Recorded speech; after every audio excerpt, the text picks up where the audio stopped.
Welcome to Home Means, where the heart of Nevada comes alive. I'm your host, Heather Brown, and this is a place where we uncover the real stories behind the people who make our state extraordinary. From unforgettable adventures to everyday moments that shape us, this podcast is all about the voices, the faces, and the experiences that make Nevada truly unique. Let's dive in and get to the heart of what home means. Welcome to another episode of Home Means. Today, I'm excited to have our Secretary of State, Cisco Aguilar. Thank you, Heather, for having me. Yeah, Excited to be here. I'm excited. Thank you for giving us your time. I really want to dig into your background, but also teach people a little bit more about Secretary of State's office because you have a wide range of things that you oversee. So let's start with, so you've chose to build your life and career here in Nevada. And when did it stop feeling like just a place where you would come for work and really a place that you wanted to be responsible for? I think it was building a sense of community and understanding the obligation we have to be engaged, to be involved, and to really do things that are different. Have the opportunity to work for Jim and Beverly Rogers, which was an incredible experience, and then spending time working with Andre Agassi and Stephanie Graff.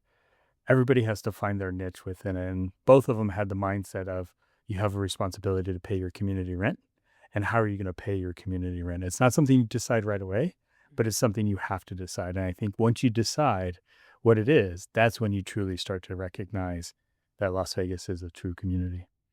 I really like that, the paying your community rent. And it isn't something that you do on day one. That is a really good way of putting it because you've got to get into the community. You got to figure out where your niche is. You got to figure out where the gaps are, Right. where your expertise come into play. And it has to authentically occur, because if you jump from project to project or from issue to issue, you're not truly building a sense of responsibility. You're just hitting the surface, and there's so many things that we need in this community that if people are passionate, we'll solve a lot of them. Yeah. And I like that. And it is okay to test the waters. Yeah, right? Of course. Like, you got to just figure out what feels good to you and where you feel most comfortable. Lend your expertise where you can, but really dig in and find that niche. And then, yeah, that's wonderful. We kind of just talked about this, but Nevada has a way of shaping the people who choose to stay here. What do you think the state really asks of those who want to commit and see it grow? I don't think we ask much. All we ask is that you respect one another and that you actually commit to something. And I think going back to our history, there's a new Mark Twain book out. And so I started reading the first few chapters, and it was great to see that Nevada was present in that conversation. The first Secretary of State, the Secretary of the Territory was Orion Clemens, who is Mark Twain's brother. And so having them both in Northern Nevada during the shaping of our state is really critical. I think they really made it what it is today. And we can be a state where you can be super engaged or you cannot be. It's up to you. We allow people to make the decisions they want to make and let them stick to those decisions. We're not going to force anybody to do something they don't want to do, but those that want to do something, and all we ask is, hey, if you're going to sit on the sidelines or you're going to be enjoying the state as it is, just let the other people do what they need to do and respect them for it. Yeah. Nobody's going to make anybody do anything they don't want to do. Yeah. Right. But also, no, I don't think we lead with no either. No. It's yes. Right. And explain how this works, and we'll support you. Correct. I've felt it in my own trajectory. I left. I was gone for 13 years. And I came back, and I have really felt like this state just embraced. I didn't want to come back trying to make it Europe or DC or anywhere else I've ever lived. Uh-huh. I just realized that I wanted to be a part of the next chapter of Nevada, and I really appreciate this community. It was like, all right, let's go. What do you want to do? Yep. No, we are a yes. How can we, and when do we get it done? What do you think, along that same vein, because we've also had just so much growth over the last 20 years, what do you think newcomers maybe misunderstand about Nevada when they first get here? I think they see the glitz and the glamour, and they see the fastness, they see the instant gratification. But behind all that is a strategy, and there was a plan to create that environment. And so I think it even happened to me when I first moved here. The first 2 years, I was so exhausted because You worked hard during the week, and then on the weekends, it was just Las Vegas as a tourist. And that's not sustainable. And so I think people come here recognizing that, hey, this is what I'm going to do. This is the way I'm going to live my life. I'm going to have people visit me constantly. And then after a while, you start to recognize that, yeah, this is not what it's about. There's more to this. Yeah. I always tell people, because, go to a lot of conferences and they just happen to be here, which is nice. Instead of me going to a 3-day conference, I get 1 day and I'm in and out, take all my meetings. And then when my friends come to town, I'm like, enjoy yourself. I will come meet you for an evening. Like, you're going to have your full weekend. I'm going to live my best life. And I like that we get the juxtaposition of both of it, but it is finding that balance for sure. So a lot of Nevadans don't fully understand what the Secretary of State's office does. If you were sitting at a table with somebody, how would you describe why your role matters to everyday Nevadans? Well, I like to say this all the time, that the Secretary of State's office is truly a technology company. The services we deliver to Nevadans is only as good as the technology we have. And so one of the main responsibilities we have in the Secretary of State's office is business and commercial filings. So anybody that wants to do business in the state of Nevada, the Secretary of State is the front door for that business. We need to be as engaged in that process. We need to make it as intuitive as the process. We need to make it as easy for people to do that, because we never know when that next unicorn is going to walk through the door and it's going to change the Nevada economy. And so we have to make sure we're doing the best we can to get people in here to do business, because if they build a business, they're going to drive our economy. They're going to create great jobs. We've been on a mission recently to recruit businesses out of Delaware into Nevada. And that's just because we're an easy state to do business. We're not as complicated as Delaware. Our costs are lower. Our laws are a lot clearer than what's in Delaware. So one is business. And then second is I serve as chief elections officers, making sure that our elections work well, that Nevada runs some of the safest, most secure and accessible elections in the country, accessibility being a priority. And we continue to need to build that security of the system, because Nevada's at the forefront of elections when it comes to the world. We have foreign actors out there who want to disrupt our elections. They know Nevada's a battleground state. They know Nevada decides who the president of the United States is, and they want to influence those decisions. And so it's my job to keep them safe and secure. Third is securities regulations. We want to make sure that individuals that are raising capital for their startup or who are entrepreneurs looking to raise capital, that we provide a safe environment for that to happen, but also protecting those individuals who've worked their whole life to build a retirement nest egg and want to make sure that those funds are protected. And we want to make sure that broker dealers, investment advisors are giving good, solid advice, and they're not fraudsters. We have a police force of 9 people who go out and investigate investment fraud, and they're making sure that our retirement community is strong. I like that your office does have all 3 of those under one branch, because I think it's such an important intersection to make sure that not just our democracy, but our economy is actually being looked after. Right.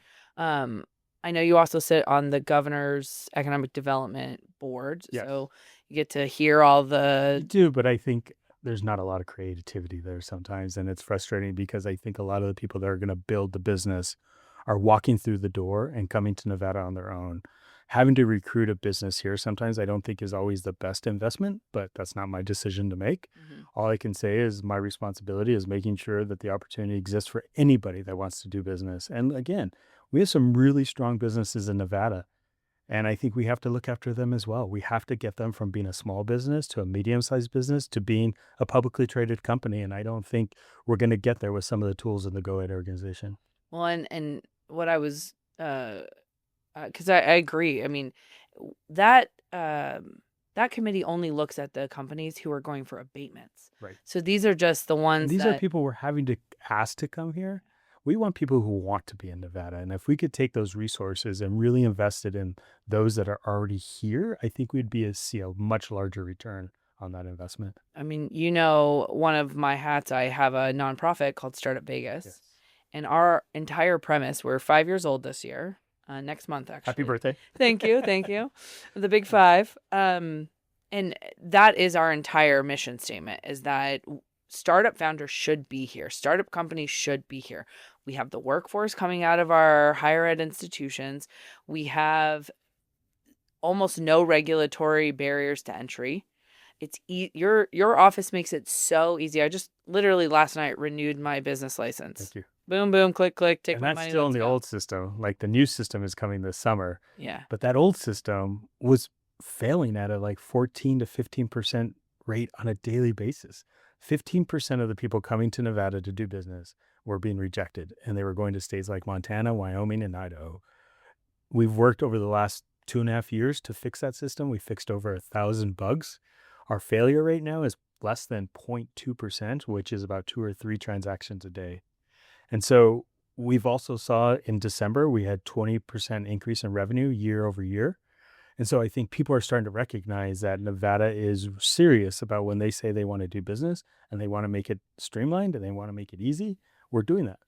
I personally meet with a lot of international companies who want to move here, startup founders who want to do business in the United States. And they always ask me, well, is it Delaware? Is it Wyoming? Is it Nevada? I was like, well, obviously it's Nevada. Of course. And I tell them the same thing you said, right? We have the laws that are very clear. We will protect you. And I explained the differences. And I'm seeing more people like, oh, okay, I didn't realize we could be even more protected Right. because it's not just protecting the investor, it's protecting the Well, actual founders. it's also important for people to understand that our business law is based in statute. Mhm. It's not based on court Court decision. decision. That's right. Delaware is based on court decision. I think sometimes you may see a little bit of an activism within the courts. And so it creates a little bit of instability among business owners. But in Nevada, it's all statutory. It's very clear what the law says. It's very clear what the intent is. And so it makes it easy for the business owner to make long-term decisions. And honestly, I think, given this is the one time I'll say, and given that we only meet 120 days every 2 years, it's a little bit more, consistency yeah, it's less likely to be changing even from one. There's less chance of litigation in Nevada as a business owner than if you were in another state. So at this time in history, really, we have a lot of mistrust in different institutions. Mm-hmm. And where do you think your office is focused on building, trust? Is it through its people, the processes, or is it just consistency? It's all three of those, right? We know that people don't trust government because I think sometimes in government, we make it easy for people not to trust us. I think in government, we look at things from our perspective rather than looking at it from the perspective of the user or the customer. And I've tried to flip that paradigm in the Secretary of State's office to say, even though it may be easier for us, doesn't mean it's easier for the customer. And our job here is to serve the customer. And so flipping that dynamic, flipping that paradigm to say, what is it we can do to make it easier for them? Because if they're happy, we're going to be happy. We're going to build trust in government and they're going to engage. I think it starts with businesses. Like we should make it as easy as possible for people to do business in Nevada. We should make it efficient. We should make it helpful. We should be engaged. And if that happens, they start to trust government because they see government working for them. And when people see government working for them, they trust it and then they'll engage. And that goes into the voting side. If we want people to vote, we have to prove to them that government's actually delivering for the people. And if we don't show those results, then people aren't going to engage and are not going to vote. And we're not going to truly understand what people expect out of government. And it's accountability. I think elected officials have to be held accountable. And I really like that they're not even the way you talk about the different things that you're in charge of, they are very much layered on top of each other. They are. And even if somebody doesn't have a business, they know someone who does, Mm-hmm. and both of those people are going to go into the voting booth, and Correct. it's a vote for confidence. Right. And so that's just a really interesting way to frame it. Yeah. It's our tagline of the Secretary of State's office is innovation, modernization, and transparency. With innovation, we make the process easier. With modernization, we're making it easier for people to do things. And those two things bring transparency so people can see inside of government and how government is functioning. Through your time in public service, has there been a moment where you felt like that something was historic, or that that you would hope that it would be, remembered fondly of in years to come? Yeah, but in reality, nobody really cares. It's, the day we hit the point where our backlog was gone from commercial recordings. That backlog had existed for over 2.5 years. That was a pivotal moment. And when that backlog disappeared, the staff's attitude completely changed because they knew they were going to come to work and knew that they were going to get something accomplished and be able to go home and feel like have pride and joy in what they were doing. That also shifted to the phone lines decreasing from over an hour and a half in wait to about now to 3 to 4 minutes. And so you see government actually working. And it wasn't that we changed the number of people that are working in the office. We just went through and said, does this process have to exist? If it has to exist, why? How do we streamline this? And it really worked in getting people to buy in. And you can't learn that unless you spend time talking to the people who actually do the work and asking them, what would you do differently? And getting their perspective into the process. And once their perspective and they're heard and they're bought in, they're going to work harder to make sure it continues to do well. I'll be honest, I called, it was probably 2 months ago. Mm-hmm. I needed a certification of good standing. Uh-huh. And for whatever reason, I had done it before, but now the muscle memory just wasn't working. And I was like, I'm going crazy because I know it's here. I know it's easy. I know I'm going to get it right away. So why can't I find it? I called. I must have been 2 minutes. Yeah. Beep, beep, beep, beep. Oh, thank you. I knew it was here. Just needed to be over. My cursor was in the wrong part of the screen. I walked into the customer service area on Friday morning in Carson, and it was super quiet in there. Normally, everybody's on the phones. There were no calls coming into the system. And the reason why is because the system was working, right? Mm-hmm. When the system works, the phone calls don't exist. When the system's not working, the phone calls increase. And so seeing them have an opportunity to talk to each other about some of the issues they were exploring, and that's never happened before. And that was really cool to see them actually engaging about talking about what they could do better to service Nevadans. Yeah, I've been helping actually my brother, and he has a business here in Nevada, but his business operates in multiple states. And I've been helping him. And I have to tell you, I will get on the phone with the Secretary of State's office in North Carolina after waiting 90 minutes and be like, this would never happen in Nevada. And they're like, cool, ma'am, how can I help you? I was like, sorry, I just needed to say that. No, and look, government employees give everything they have. You can incentivize employees through financial incentives like you can in the private sector. So you have to find creative ways to get buy-in into the process. Well, just as someone who has to file not only for my business, but also as an elected official, like I just find both of the systems, and this is the old system, so I can't wait for the new system. I have found it much more intuitive than in most states that I've had to. And it's going to get easier and it's going to get better. And one of the things I'm really excited about is kind of doing, so you don't have to go into the system every year. It just automatically renews your entity.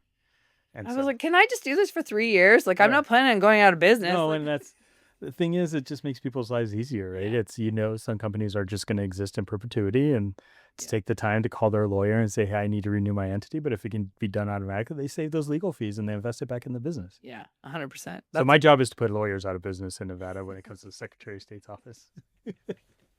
That's awesome. So we've kind of touched on this. So you've worked across education, sports, nonprofit leadership, and now statewide elected office. Which of these experiences taught you most about what the communities you have serviced actually need? All of them did. I mean, being in the business sector, in the sports space, being able to work with Andre and Stephanie and truly understanding what it took for them to be champions. And they do credit people. It's not just about them. It's about a team effort. So learning how to work and operate within a team, but then at the same time, learning to talk to the people who actually you are servicing. And, when I built Cristo Rey, that was a phenomenal experience. That school is a gem. And to see the students and the families evolve over time and to see the students now being accepted into major universities. A couple of weeks ago, we just had 2 students accepted in Notre Dame, which for a Catholic school, that's a huge badge of honor. And the fact that we had 2 kids, again, get accepted to Notre Dame and it's become an annual thing is phenomenal. And it's just understanding the challenges. They're kids like me. Their parents are working hard. They may not be the most educated, but they understand the value of education and the fact that they committed to education. And the fact that Cristo Rey is so unique is the fact that they go to school 4 days a week and they work 1 day a week in a professional office environment, in environments that we as kids don't know exist because our parents weren't working these jobs. Our parents were working the manual labor jobs. They were working out doing the things that most people don't want to do, but to give exposure to a young person that they can be the CEO of MGM, that they can be the partner of a major law firm, or they can be the engineer in a major construction project. That's something different. that you're exposing young people to. And I love the comments and feedback from schools where our kids go, and the fact that the professors like having our students because they're comfortable speaking to adults and they know how to engage with an adult. And so they know how to ask for help. They know how to have a conversation, and they're not afraid to speak to an adult in authority. And because of that, they're getting a better education. They're getting a better understanding of what the world means, and they're going to be the future leaders of this state. I I didn't even think about that. So I've had an opportunity to tour the campus, and just so grateful that you brought it here, because I do think it's really magical that these are the kids that will get opportunities that others won't, Mhm. because they're getting time in a real office setting, and they're getting a paycheck, Yeah. right? It's so funny to see them. I have to tell you, the first year we opened the school, we did the 3-week job training program in the summer, and the students showed up, and I was scared. I was like, oh my God, I twisted everybody's arm in this community to hire these kids. I wouldn't hire these kids. And I, was there for the first couple of days, left, and then came back towards the end. And these kids changed. Like within 3 weeks, they changed because somebody set the expectation. Somebody gave them what they needed to do to learn it. And I was like, okay, they're still a little bit iffy, but they showed up for the first day of school. They imagine being a freshman and going to high school. You're already nervous about going to high school. And when you show up at Cristo Rey, your first day of school, you're jumping on a van to go to work. This van is full of, 10 kids who have 10 jobs. That van stops in front of your job, says, here's the front door, see you at 5 o'clock. You're a freshman. Two, you're a 14-year-old walking into a professional workplace with a place you don't know anybody, and you're saying, hi, I'm Johnny, I'm here to work for you. There's a lot of growing in a short period of time. And I tell you, these students evolve over 4 years, and it's impressive. But again, it goes back to setting the expectation of our young people, giving them the opportunities, and then allowing them to earn it, and also being accountable. They can be fired from their jobs. When we were building the school, I brought a student out from Tucson who graduated and was working in an investment bank, and he was speaking to all the prospective job partners and some of the donors. And he said, the best thing that ever happened to me at Cristo Rey was I got fired, because it showed me right then and there what accountability meant. Mm-hmm. And now the kid is, he's a young man, he has a good family, and he's killing it as an investment banker.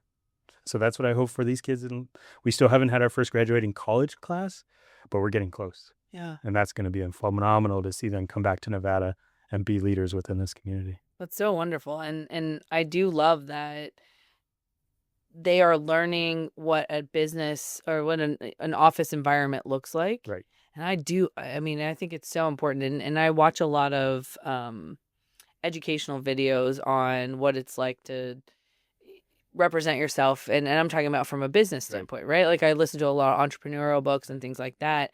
And the number one thing I hear people like entrepreneurs say is like, I just needed more access earlier, and I needed to know things that I didn't know. And so I love that they are learning how to speak to adults now, Right.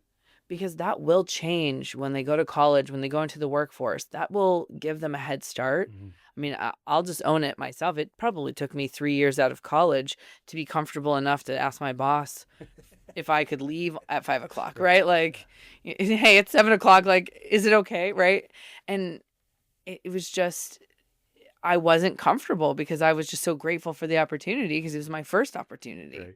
We have kids working in the Secretary of State's office, and it's so funny because I walk up to them and check in and see how they're doing and check on their homework. And, they're like, hey, Cisco, how are you? Blah, blah, what's going on? How's your day? And it's like, you don't expect that conversation sometimes. And sometimes they do shock me and surprise me because I expect them to be so shy and timid. And I take them into meetings with me with the governor, and they sit there and they're great. And, it's fun to see. And hopefully one of them will be the next Secretary of State.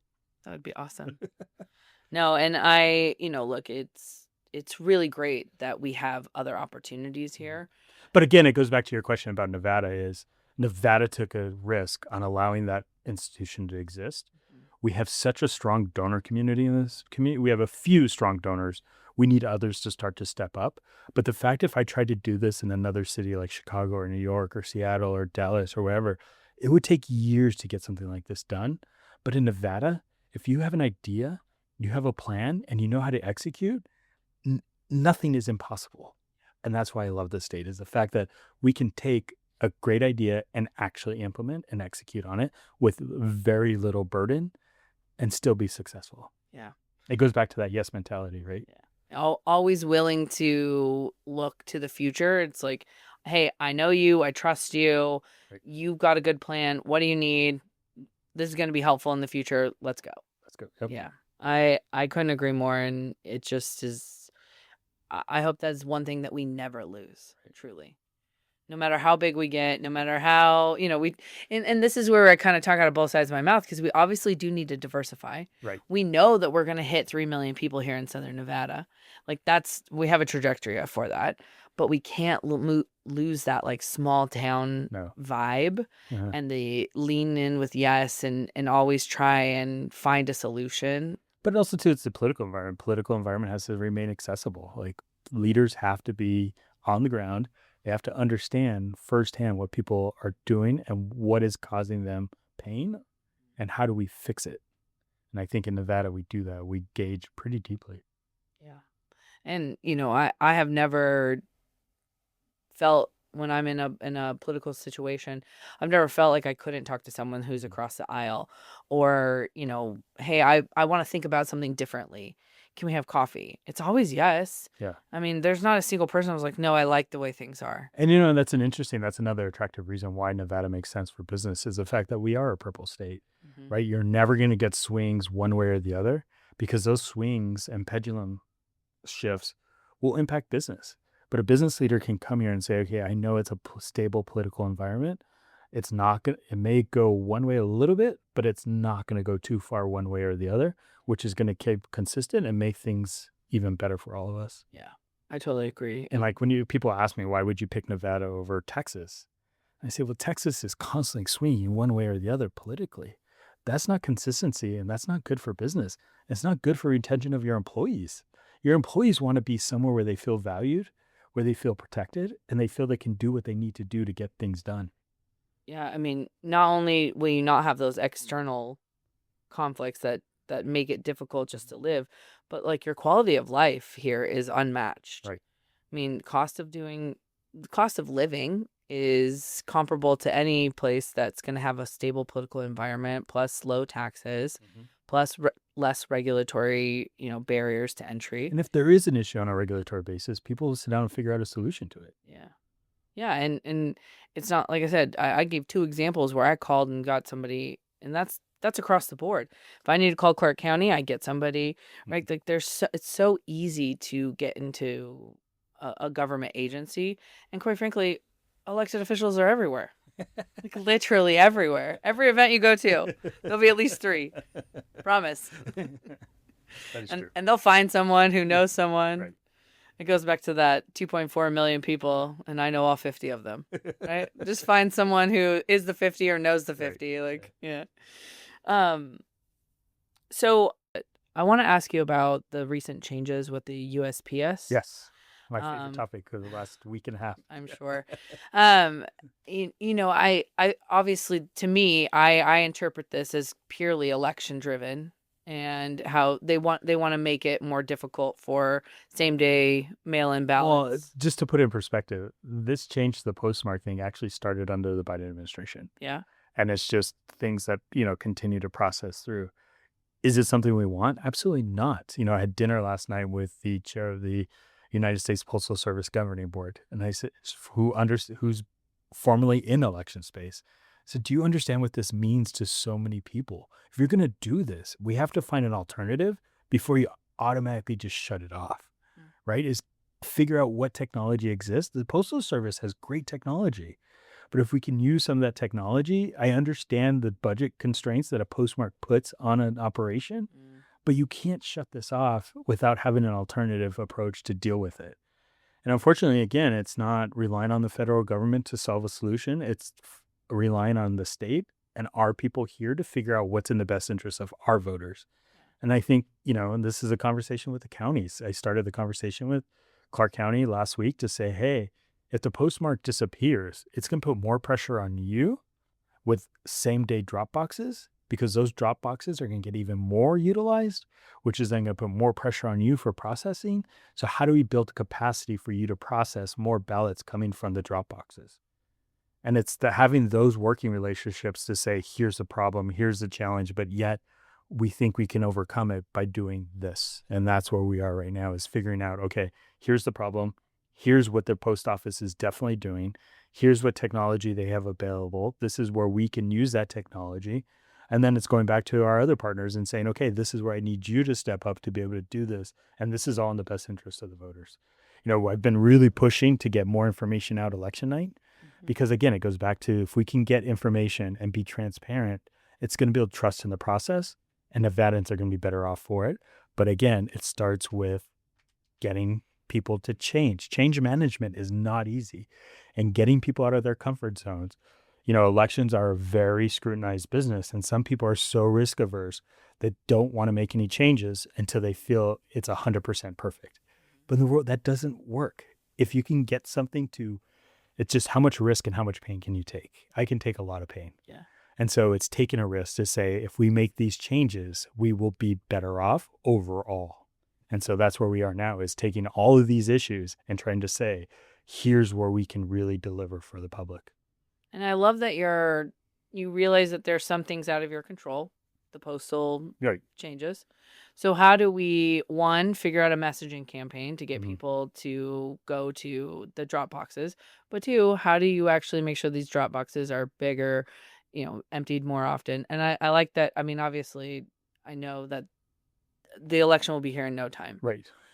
June 8th is the primary. Yeah. And so we know mail ballots will be going out in late April, early May. And so by early March, we have to have the message out. But the problem is, I can't just come up with a message and put it out. I have to make sure the message we create is aligned with the counties, the county clerks, other elected officials, campaigns, the political parties, because we all have to understand what a single message is, because if not, it's going to cause confusion among the voter. And our goal is to create less chaos among voters and make it as easy of a process, but also something they want to continue to do. No, and obviously we don't want to sow any mistrust in a process that already has so many naysayers. But as long as we stay focused on Nevada, have one message. And that's fine. The federal government can do their chaos. They can do what they do. But at some point we have to say, okay, responsibility is on us at the state level. Yeah. We're going to figure this out. Yeah. Well, I know that Nevada's in good hands. So thank you. Yes. Thank you for all of the. But again, it's working across the aisle. It's working with everybody to figure out what the solution is. Yeah. And honestly, I can't point to one elected official that I would be worried about in Nevada that doesn't want our elections to be fair. And, and I feel very confident that through your collaboration with the different entities that we'll have another successful election. No problem. Fingers crossed. No, just kidding. We'll get it done. Obviously, statewide office, you're bouncing around the state. But what do you do when you actually step away and take a little breather from your day-to-day duties? What grounds you and makes you feel? I spend a lot of time outdoors. Yeah. So I do a lot of hiking. I ride my bike a lot. And as of now, doing a lot of skiing. Finally, Tahoe got some snow. So it's been great to be able to have that experience. Just being outdoors, being in the fresh air. Nevada has some of the best fresh air. When you're up on those peaks, we have some of the greatest views in the country. I mean, South has amazing views for what our environment is. The North has some incredible views. I mean, Lake Tahoe is just a gem, and the fact that we get to have it here in Nevada, we're pretty lucky. Yeah. I know I got to talk to the Secretary of State and obviously travel Nevada and stuff. I find that to be just one of the most genuinely well-kept secrets is that Nevada's amazing. Go outside, touch grass. Elko, Lamoille Valley, like Great Basin National Park. The things we have in this state are pretty incredible. I personally like to do road trips around the state and just get to know these tiny little towns. And we've been doing that over the last year. We're going to visit every tribal community across the state and being able to see some areas that most people in Nevada don't get to see, and be able to, but also too, it's about the people, meeting some fabulous people that are out there doing good things. Yeah. But I love that, obviously when people look at the headlines, they look at Vegas, they look at mining, they look at casinos, tourism. But we've got, I don't know the square footage of Nevada, but it's a lot. We have the most mountains of any state, and all of these little pockets and communities are just so special. And I always appreciate when people get out of the cities and go and explore. I'm going to be at Cowboy Poetry this year. It'll be my first time, so I'm very excited. Awesome. Yeah, I'm very excited about that. Um, so my last question before we get into rapid fire, if Nevada has taught you one lesson about leadership or service that you carry with you every day, what would it be? It's not about the single individual. It's about a collective whole and making sure that you're continuing to serve at a level where people understand what you're accomplishing, but also holding yourself accountable for what you're delivering. Yeah. I love that answer. And I can also see that inside the high school. Like that is a consistent message that seems to resonate with everything that you've built and you're around. And If you're not building something to help somebody be better, it's not worth building. yeah. And it goes back to that, the community will embrace you. So think about the community when you want to do something, and then just have it be very symbiotic. So awesome. We are going to get into some rapid fire questions. What is your favorite local restaurant? That's a hard one. I live downtown, and the Arts District has some phenomenal restaurants. It's hard to name one because I feel like I go in a circle to many of them, and from Letty's for tacos to, pizza to 1228 for breakfast and lunch to, it's just amazing what's available downtown. I know, in the Arts District. Barry's, like when you want to be crazy, you go down to Barry's at Circa. That's incredible. And the fact that Barry has been around for so long in Nevada and to see him excelling in his environment is pretty awesome. Yeah, and there's we are a food mecca, so this is a hard question, but what is a must-visit spot for newcomers? Ooh, I think it's Red Rock. It's getting out of the city and into the nature. What is the best outdoor activity in Nevada? I would say hiking, biking, and skiing. I can't pick one again. What's a hidden gem in Nevada? Oh, there's just so many. But I'm going to say Cristo Rey High School. What's your go-to coffee shop? Bungalow. Yeah. How did I know? We love Ryan. What's your favorite place to unwind? Probably out in nature, What's the best view in Southern Nevada? South Mountain. What's your favorite thing to do on weekends? Have fun. What's one must-have experience for visitors? Go to an event at Raider Stadium. And what's a underrated perk of living in Nevada? Everything is available at any time you want it. We live that 24/7 life. If you want it, it's there. You just got to find it. Awesome. Well, thank you so much for you, being on the Home Means podcast. I really appreciate your time and Awesome. appreciate everything you do at the Glad to be Secretary here. of State's office. All right. Thank you. Thank you so much for listening and being a part of the Home Means community. If you enjoyed this episode, please subscribe, share with a friend, and check out our Nevada-inspired merch at homemeanspodcast.com. We'll be back soon with another story about the people who make Nevada feel like home. In the meantime, thank you for being part of the Home Means community.